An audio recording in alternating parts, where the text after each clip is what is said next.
안녕하세요. 오만과 편견 시청자 여러분. 저는 전총. 저는 연변입니다. 네, 안녕하세요. 저희 오늘 가지고 온 또 다른 이야기 나누어 볼 건데요. 사실 웃으면서 시작했지만 굉장히 심각한 이야기를 들고 나왔어요. 얘기를 하지 않을 수가 없었어요. 왜냐면 우리가 뉴스 보면서 정말 깜짝 놀랐거든요. 냉장고에서 영아 시신 두구가 발견이 됐는데 아기를 그렇게 죽여서 냉장고에 넣은 그 장본인이 친모였다라는 그런 아주 충격적인 사실, 그 뉴스에서 보면서 우리 사회가 정말 이 생명을 어떻게 보고 있길래 이런 지경에까지 이르렀을까.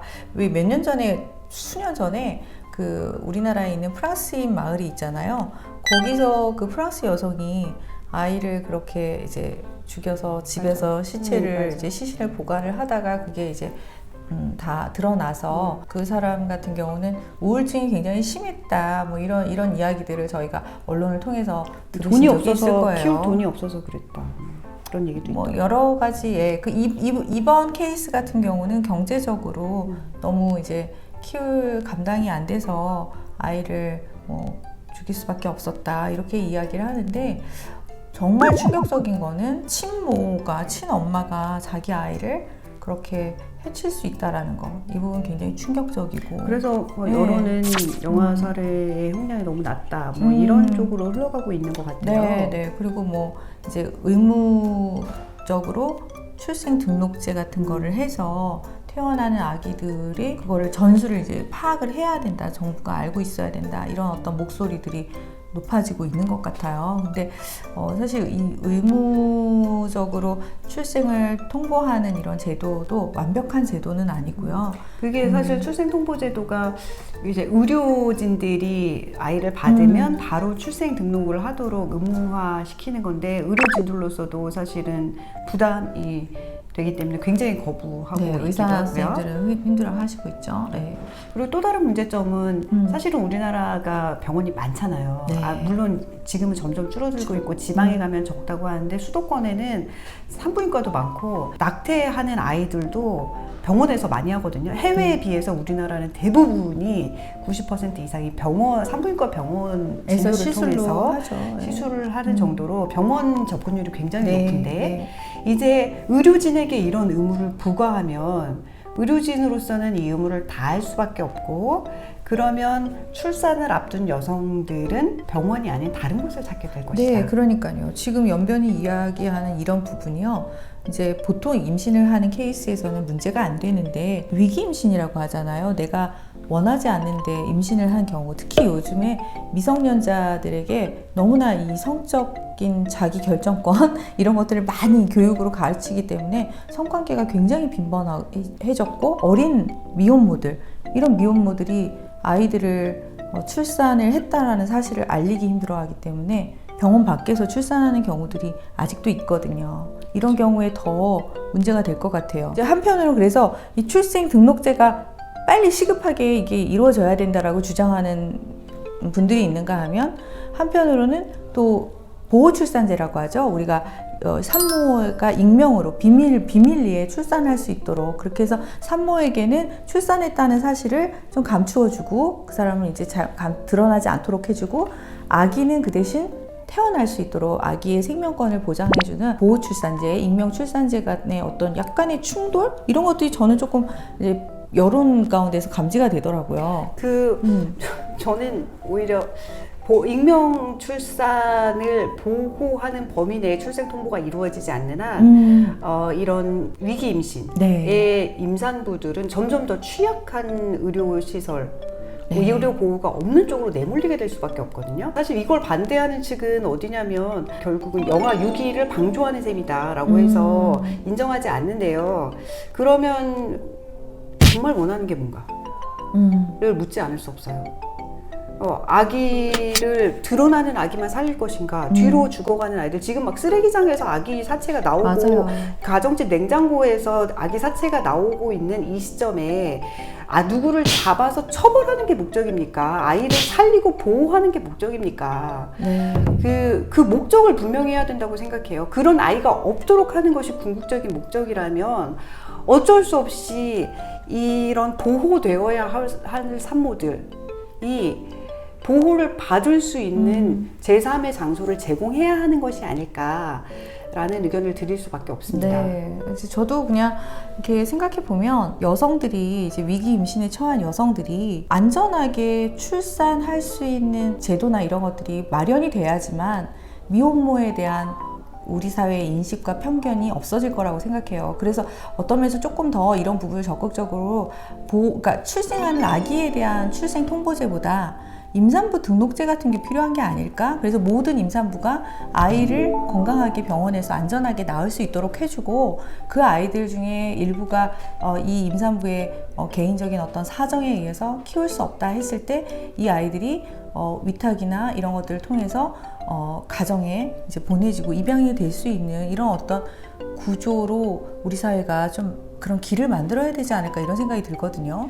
그러니까 성적 자기결정권에 대해서 저희가 여러 번 말씀드렸는데 성적 자기결정권의 결과가 있잖아요. 생명입니다. 네. 이 생명을 보호하는 쪽으로 문화를 열어야 되는데 자유는 여는데 그렇죠. 그에 대한 결과에 대해서 책임은 외면하는 쪽으로 자꾸 가니까 결과를 개인이 홀로 책임져야 되는 그렇죠. 문화가 만들어지는 거죠. 그러니까 그 책임감을 감당하지 못하는 이제 어린 산모나 뭐 또 때로는 경제적 형편이 너무 어려우신 분들이나 이런 분들은 이 아이를 극단적으로 뭐 정말 살해하거나 유기하거나 이런 방법을 택할 수밖에 없는 거죠. 근데 우리가 그들을 비난할 수도 없는 것이 잘못은 했죠. 잘못은 했지만 그런 잘못을 자기가 뉘우치고 새로운 삶을 시작할 수 있도록 해주는 것도 우리 사회가 또 해야 되는 역할이 아닐까 싶거든요. 근데 너무 이게 이제 닫혀져 있으니까 정말 책임질 수 없는 그런 행동을 해놓고 범죄자가 되고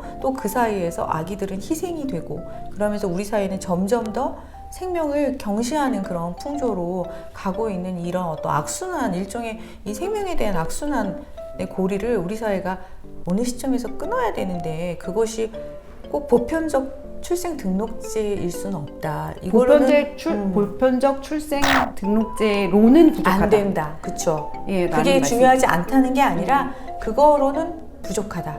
예, 물론 이번 사건이 밝혀진 것도 이제 전수조사를 통해서 병원에 병원에서 출생이 되었고 백신 접종을 했음에도 불구하고 그러면 신생아 번호가 있잖아요. 그렇죠. 그럼에도 불구하고 이후에 출생 신고가 제대로 이루어졌는지를 아이들을 추적 조사하면서 확인이 되어서 일종의 출생 등록제에 준하는 효과가 네. 발생되긴 네. 하였는데요. 이걸 의무화한 경우에 생길 수 있는 부작용에 대해서 말씀드리는 겁니다. 이게 단순히 이런 아기가 몇 명만 나와도요, 이제 젊은 친구들, 돈 없고 경제적인 어려움으로 혹은 정말 알리면 안 되는 사람들에 대해서는 좀 문화에 영향을 미칠 수 있는 그렇죠. 심각한 파급 효과가 생길 수 있다는 점을 우려합니다. 보편적 출생 등록만 가지고는 안 되고 이것을 보완할 수 있는 보호 출산제가 같이 이렇게 도입이 돼야지만 아기들도 살리고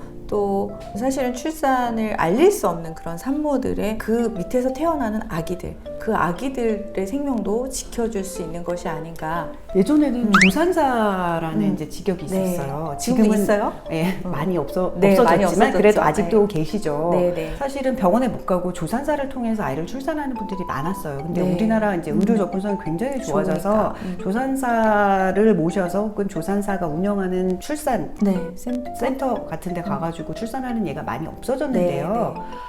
예전에는 그래서 의료기관 아니라도 아이를 낳을 수 있었죠. 근데 지금은 오히려 더 접근성이 떨어졌어요. 그러면은 혼자서 비밀리에 출산하고 아기를 어떻게 해야 할지 모르는 엄마들은 더 심각한 트라우마에 시달리게 될 겁니다. 사실 우리 산후우울증으로 인해서 심각한 트라우마를 겪는 엄마들이 아직도 있잖아요. 산후우울증이 낫지 않아서 계속적으로 오랫동안 고통받는 엄마들이 있고 그런데 이것을 아무에게도 알리지 않고 혼자서 해결해야 되는 큰 문제에 도달한다면 이런 부분은 우리가 여성으로서 나서서 오히려 더 도움을 줄 수 있도록 목소리를 내야 되지 않나 그런 생각 해봅니다. 맞습니다. 정말 우리 사회가 정말 여성들을 보호하는데 이 여성의 모든 문제를 권리로 가져갈 수는 없는 것 같아요. 여성들도 성인으로서 자기 행동에 책임을 져야 되는 분명히 그런 부분들이 있고, 그러나 그 책임을 질 때 어떤 그 사람이 혼자 책임지기에는 너무나 힘든 그런 상황이라면 그 힘든 부분들을 사회가 조금 덜어줄 수 있도록 이런 보호 출산제 같은 것들도 적극적으로 저희가 입법을 해서 속히 이제 그런 법들이 만들어지면 산모도 보호하는 거고요. 그게 아기들을 살리는 그런 법이 될 거예요. 그래서 정말 우리 사회에 이제 이런 영아 유기나 영아 살해 사건이 너무 빈번하게 일어나다 보니까 정말 의무화된 어떤 보편적 출생 등록이 필요하다, 이런 제도를 빨리 도입해라, 뭐 이런 목소리가 굉장히 지금 거의 이렇게 굉장히 분노에 차 있잖아요, 사람들이. 조만간 이것들 말에 뭐 논의한다고 하는데요. 네, 그런 것들이 막 이렇게 여론이 굉장히 뜨거워지고 있는데, 이것만 가면 안 된다라는 것을 우리 사회가 좀 인식하고 보호출산제의 도입에도 관심을 많이 가져주시기를 저는 이제 부탁드립니다. 법안 만드시는 분들께 아니 이 법안이 이런 부작용이 뻔히 보인다고요. 보이십니까? 보인다고 계속 말씀을 드리는데 그 부작용을 해소하는 방안이 생각이 안 나. 그런데 일단 법안부터 만들어. 그리고 부작용은 나중에 생각해보지. 이 부작용이 더 심각할 수도 있습니다. 그리고 이게요, 부작용이 아기들의 생명과 직결된다면 그거를 어떻게 나중에 생각할 수가 있겠어요. 법을 만들 때부터 그런 부작용이 없는지를 충분히 고려를 해야죠. 그래서 법안이 사회 현상보다 지체되는 경우가 있는데 그 지체가 부작용을 제대로 막을 수 있다면 부작용을 막기 위한 노력을 빨리 서두르시면 되고요. 방법이 없는 것도 아니잖아요. 그리고 우리가 이렇게 이야기하는 사람도 있잖아요. 전문 의사 선생님들도 보호출산제 도입해야 된다, 이런 분들 많이 있거든요.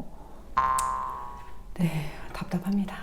우리 어린 아기들 정말 저출산 시대에 너무 심각해서 진짜 나라가 소멸될 위기라고 하지 않습니까? 근데 이 땅에서 아기들 한 명 한 명을 낳아서 건강하게 잘 키워내기 위해서 우리 어른들이 좀 더 지혜를 모으고 아기들의 생명을 지킬 수 있는 그런 법을 잘 만들어 주시기를 바라고, 또 우리 국민들이 먹고 살기 바쁘죠. 그렇지만 이런 일에 좀 관심을 갖고 어떤 것이 우리 사회의 공익에 부합하는 일인지 좀 잘 생각하시고 의견을 많이 내주시고 목소리도 내주시기를 부탁드립니다.